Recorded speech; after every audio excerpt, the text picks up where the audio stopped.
bom dia! Mais um Questão de Direito, o seu programa, a sua qualificação não vai perder. Toda quarta-feira, das 10 às 10h30, é um programa feito com muito carinho por mim, pela direção desse programa. Então vamos lá. Nós vamos falar então sobre como regularizar imóveis. Professor, eu quero regularizar o meu imóvel. Professor, o meu cliente quer regularizar o imóvel para vender. Então vamos conversar sobre isso. Vamos lá. Primeiro lugar, professor, o que é um imóvel regular? E o que é um imóvel que não está regular? Qual que é a diferença de um para o outro? Você melhor que eu, você conhece o ramo, o mercado imobiliário. Um imóvel sem estar com a documentação em dia, sem estar de acordo com o direito imobiliário, da forma adequada, ele tem uma desvalorização tremenda. Essa desvalorização chega aí até 70%, dependendo do local, dependendo da localidade, claro, terreno, entre outras questões aí que você melhor que ninguém vai avaliar. O imóvel regular ele tem um valor realmente de mercado, 100% valor de mercado. Lógico, vai ser analisado o imóvel também, tudo uma questão concreta. Mas onde eu quero chegar? O que é o imóvel regular? Professor, o que é esse imóvel que todo mundo fala? Esse imóvel está regular, esse não. É o registro. Registro no cartório de imóveis. Quando você tem o seu imóvel registrado, devidamente registrado no cartório de imóveis, lembrando que cartório de imóveis é por competência. Professor, tem um cartório lá no litoral. Eu tenho uma casinha no litoral, só que eu quero fazer o registro aqui em São Paulo mesmo. Eu posso, né? Cartório de imóvel é tudo igual? Não pode, não. Cartório de imóvel é por competência. Você tem que ir naquele cartório porque o imóvel fica preso àquela competência, àquela jurisdição daquele cartório de imóveis, aquele registro de imóveis. Então, cartório é por competência. Nós temos a figura do tabelião. Tabelião faz escritura pública definitiva, escritura pública de inventário. Hoje faz escritura pública de divórcio. O tabelião, ele faz um documento público, um instrumento público, uma escritura pública. O cartório faz registro. Quando eu falo de cartório e tabelião, é tudo igual, não é? Tanto é que quem trabalha em cartório de registro são os registradores. Quem trabalha no tabelião, os tabeliões. É diferente. O tabelião tem uma função diferente. Tudo isso é por delegação do Tribunal de Justiça. O Tribunal de Justiça estadual, cada estado aqui no nosso país, ele delega essa função para que o cartório, para que o tabelião possa realmente cuidar dessa parte que foi designada. Professor, por que tem cartório? Qual que é o objetivo? O cartório ele gera segurança jurídica, ele gera publicidade. Quando você fala de uma publicidade, todo mundo tem acesso àquela informação. Como assim, professor? Não entendi. Vou te explicar, fique tranquilo. Quando você fala de certidão, professor, eu quero solicitar uma certidão de um imóvel para saber se o meu cliente ele me procurou para vender aquela propriedade, se ele realmente é o dono. Eu fiquei meio desconfiado como corretor. Como que eu vou saber? Eu não tenho o número da matrícula, não tem como. Você consegue fazer a busca, na verdade, até pelo endereço da rua e o número. Não precisa passar a informação do número da matrícula no cartório de imóveis. Se você tiver esse número, facilita muito, claro. Mas se não tiver, basta você passar no cartório de imóveis que você for, passar o endereço completo, ou seja, endereço da rua, nome da rua e o número. O cartório faz a busca e consegue localizar o número de contribuinte, o número da matrícula ou transcrição. Nós temos o RG do imóvel, ele é chamado de transcrição ou matrícula, depende, se for antes da lei 6.015, de 73 é chamada transcrição, a partir de 73 matrícula. Quando eu falo da matrícula ou a transcrição, é o RG do imóvel. Você pode tirar essa certidão? Pode, porque público, qualquer um pode. Não necessita ser o proprietário. A intenção da certidão é gerar publicidade, exatamente isso, gerar essa publicidade. Qualquer um consegue levantar essa informação.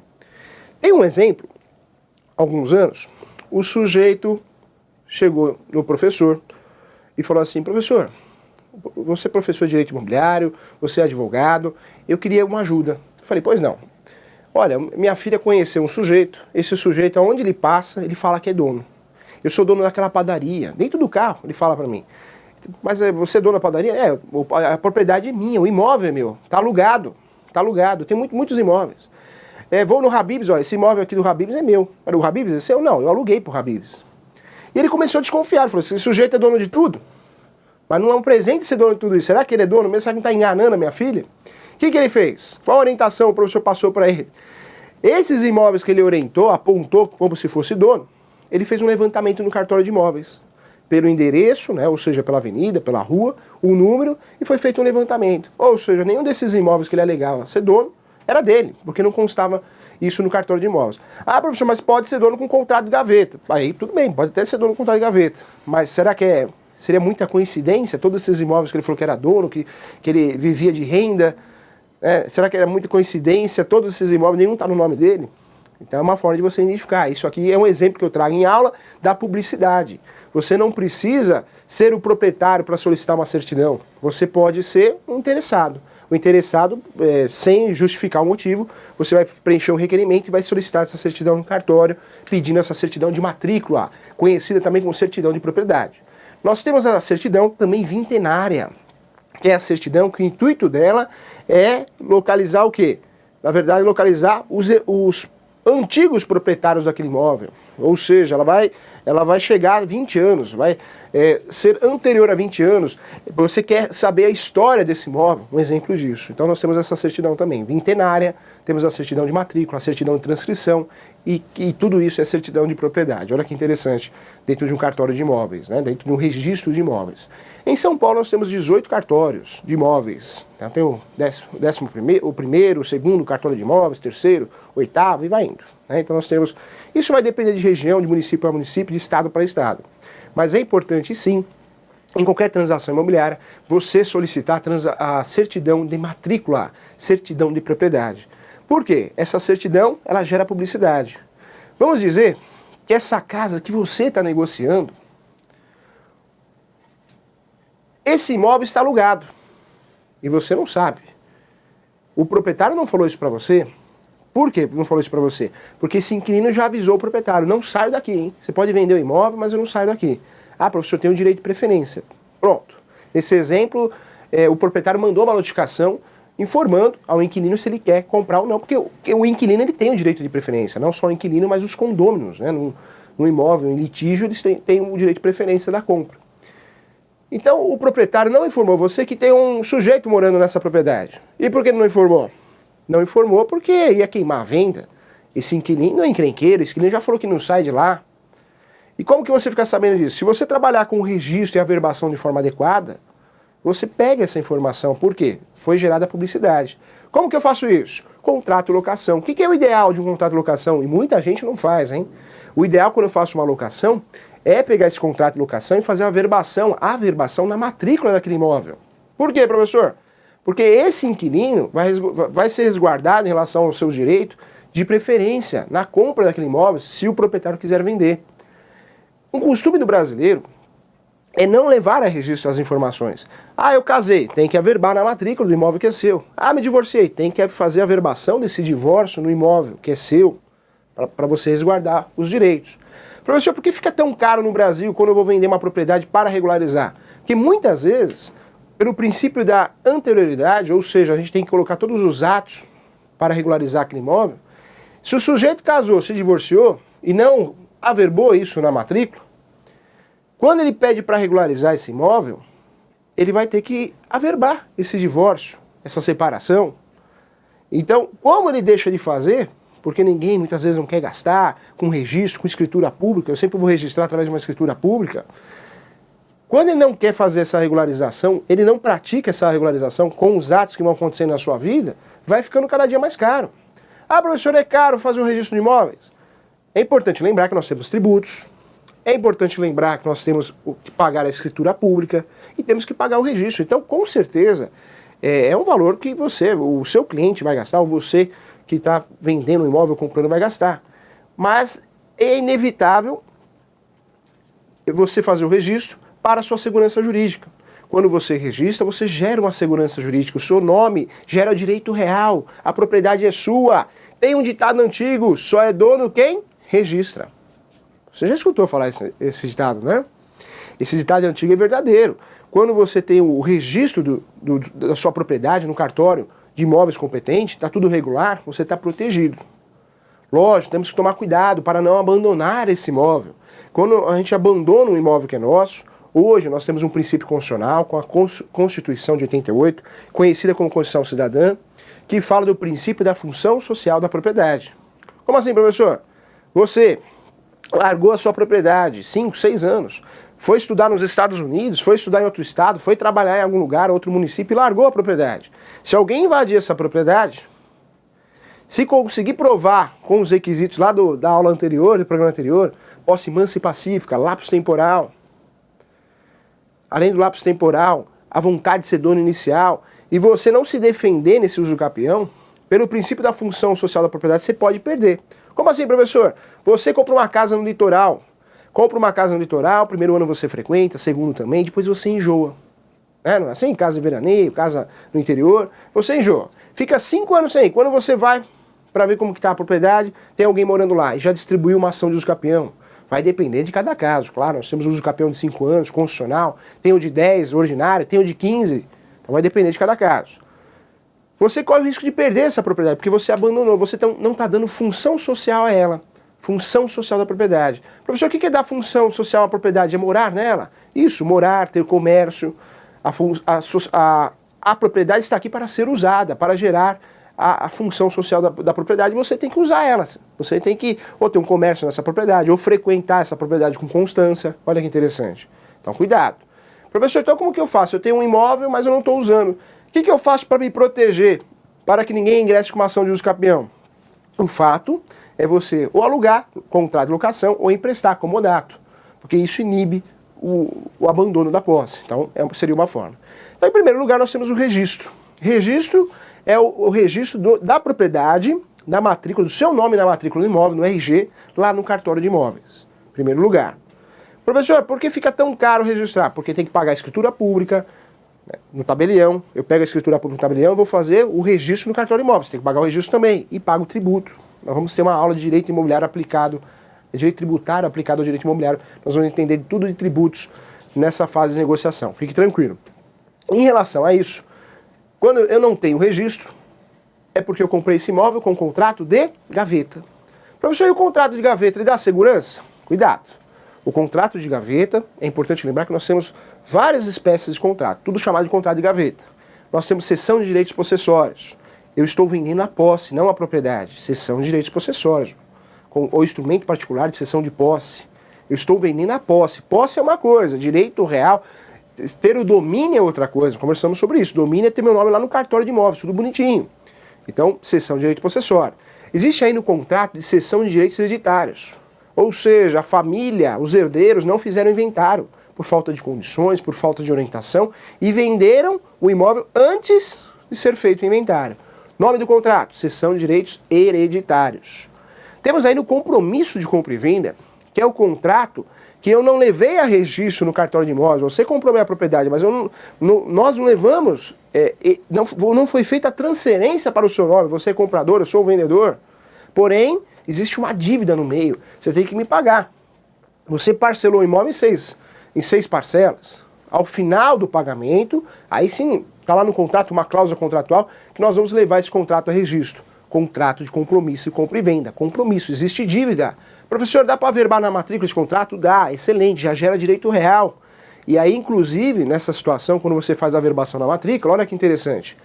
Você, comprador, o vendedor sumiu. Depois que você pagou ele a última parcela, ele sumiu. Você não acha ele. Para fazer o quê? Para levar a escritura definitiva, para fazer o registro no cartório de imóveis. Quando você faz o registro na matrícula do imóvel, cabe até uma ação que chamamos de adjudicação compulsória, que é uma ação de obrigação de fazer. Essa ação, o intuito dessa ação é obrigar o vendedor a fazer a transferência para o seu nome no cartório de imóveis. Com o registro já gera o direito real. E em algumas situações, com esse registro, essa averbação na matrícula desse contrato de compromisso de compra e venda, você consegue fazer a transferência sem precisar até contatar o vendedor.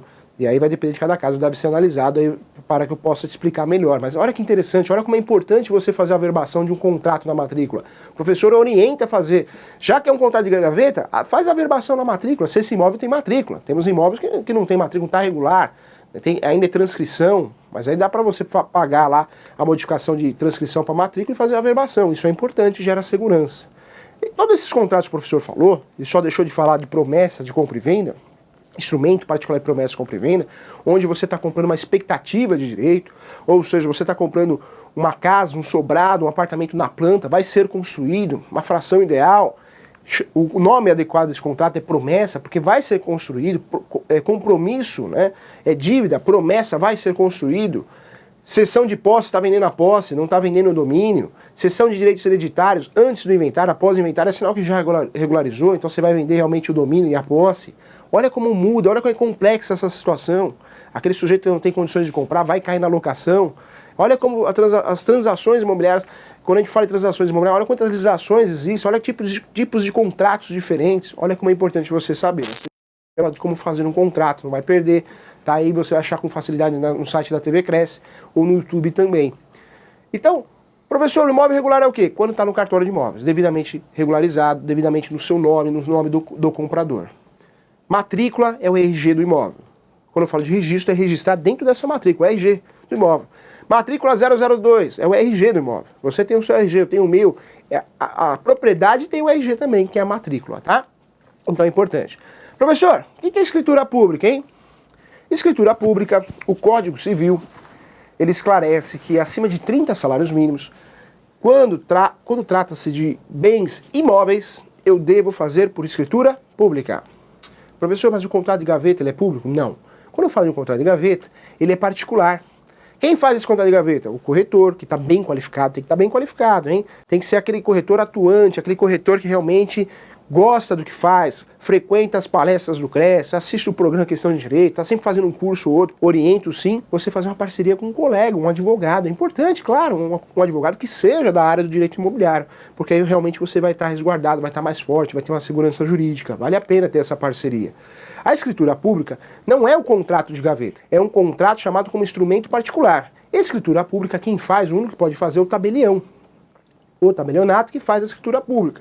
A regra é, acima de 30 salários mínimos, deve ser feita a escritura pública, acima de 30 salários mínimos, no tabelião. Professor, então não precisa de contrato de gaveta? Não, muitas vezes para amarrar o negócio, você faz um contrato de gaveta, esses contratos, promessa, compromisso, para amarrar o negócio.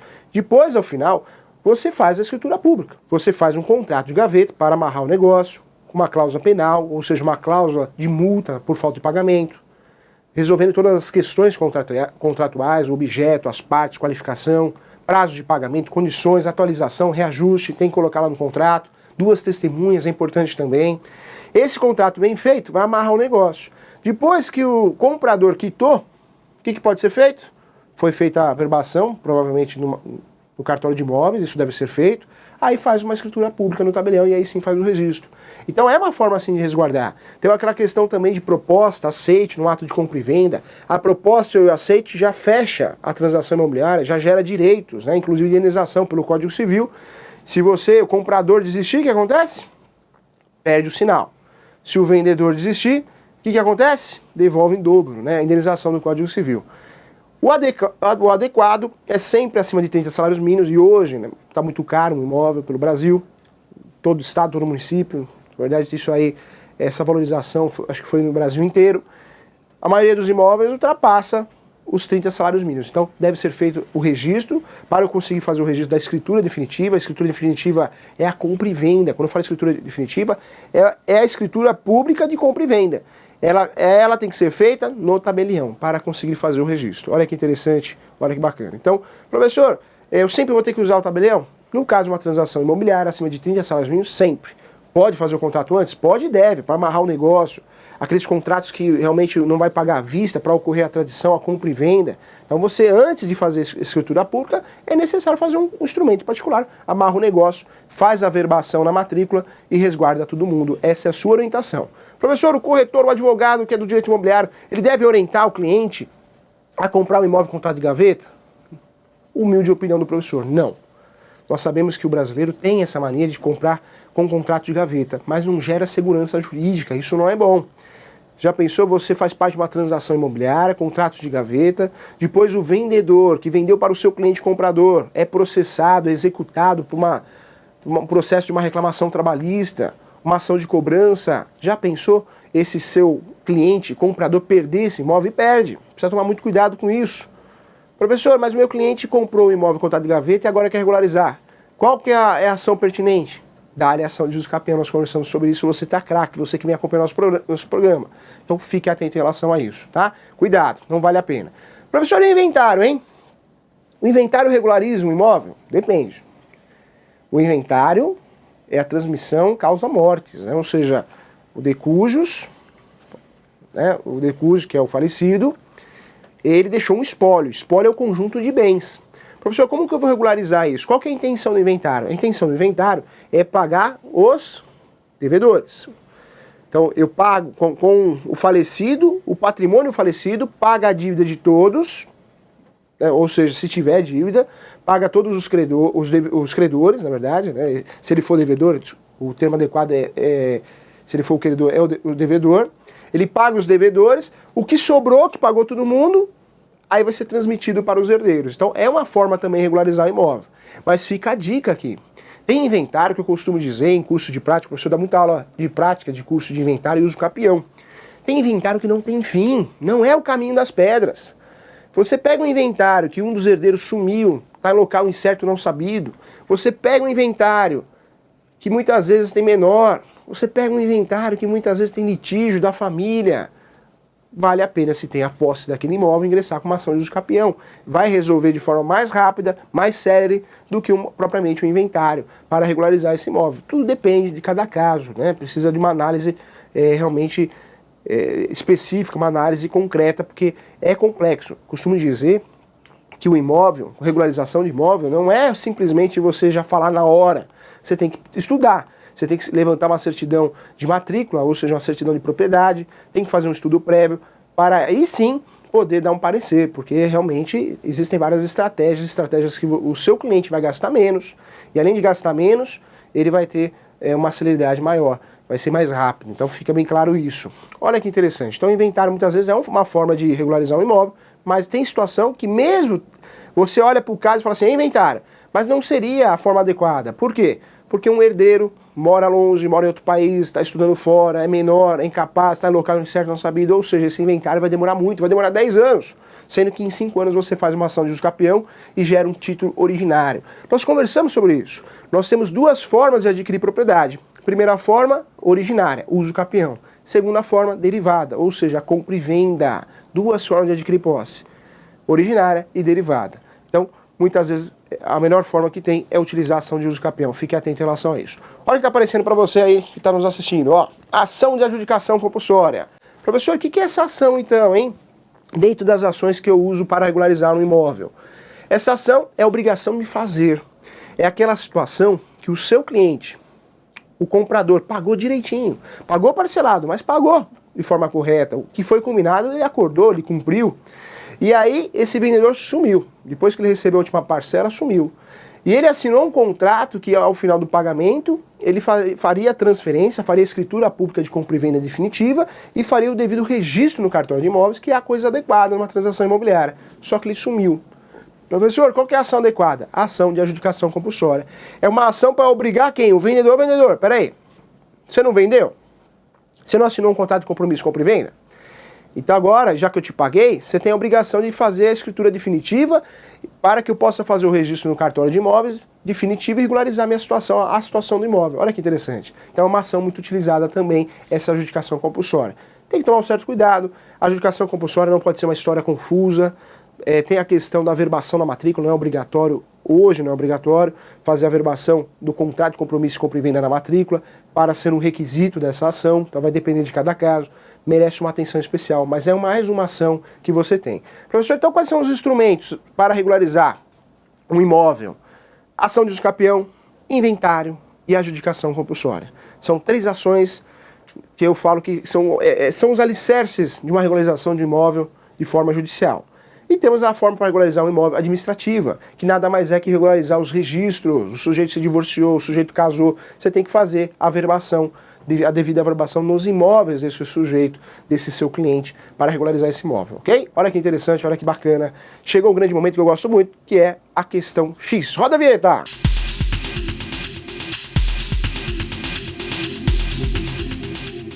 E a pergunta que não quer calar, devo comprar ou aconselhar o meu cliente comprar um imóvel com contrato de gaveta?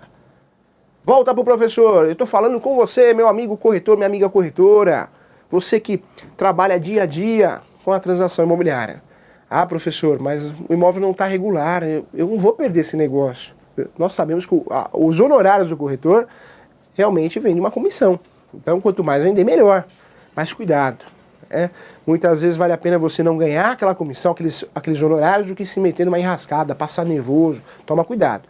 A sua orientação deve ser o quê? Sempre levar no cartório de registro de imóveis. Sempre fazer o registro. O cliente vai virar para você e falar assim, acho que eu não vou fazer o registro não, vou gastar com escritura pública, com registro, com tributos. Melhor, né? É verdade, não faz não. Não oriente isso. Sempre oriente fazer o registro. Ponto final. Mas o meu cliente não quer fazer. Aí, se ele não quer fazer, é interessante sim, no seu contrato de prestação de serviço, é importante você fazer, contrato de prestação de serviço de corretagem, autorização de trabalho, o nome que você quiser, contrato de prestação de serviço de corretor, o nome que você quiser utilizar. É importante sim você colocar uma cláusula dizendo que foi orientado, o cliente foi orientado, devidamente orientado a fazer o registro no cartório de imóveis, por vontade própria e motivos pessoais, não quis fazer. Então, é importante ou fazer assinar uma declaração, ou um e-mail também, conforme conversado, orientei o senhor, comprador, a fazer o registro no cartório de imóveis, e fica a orientação dada sempre a fazer o registro no cartório de imóveis. Dá um jeitinho, ou por e-mail, ou um contrato, uma declaração, depende da situação, depende do cliente, o que menos causar um constrangimento, mas deixe claro de alguma forma que você orientou fazer essa regularização. Por quê? Porque amanhã depois esse comprador vai aparecer um perito, vai aparecer um oficial de justiça, vai aparecer um avaliador na porta da casa, querendo fazer uma avaliação, porque o vendedor está devendo para alguém, para um banco, uma ação trabalhista, o imóvel está indo para leilão, esse comprador vai procurar você, vai falar assim, olha, o que está acontecendo? O que está acontecendo? Na verdade, ele não registrou no cartório de imóveis, ou seja, quem consta como dono ainda para o mundo jurídico, quem consta que tem o domínio, o último proprietário que vendeu para ele, porque ele não passou para o nome dele, como se fosse um carro. Eu pego um carro, vendo para você com um contratinho de gaveta, um contrato, copia e cola lá do Google, e guarda esse contratinho, só que eu não faço a transferência via Detran, via o departamento correto, eu não faço essa transferência. A multa vai vir para quem? Para mim, que tem aquele contratinho de gaveta que ninguém sabe, só eu e você, fica guardado, o carro está comigo, eu tenho a posse do carro. Ou para você vai vir a multa, né? A multa, os prejuízos, se ocorrer um bloqueio judicial, se você, vendedor, eu tenho um contratinho de gaveta, você, vendedor, não se atentar de uma ação judicial, o carro pode ser penhorado. Professor, mas o carro é meu, né? Eu tenho um contratinho de gaveta, olha aqui, ó, mas não gerou uma segurança jurídica. Então cuidado com isso, tá? Importante deixar claro aí também. Bom, então vamos finalizar então. Eu agradeço a você. Até semana que vem. Tchau, fui!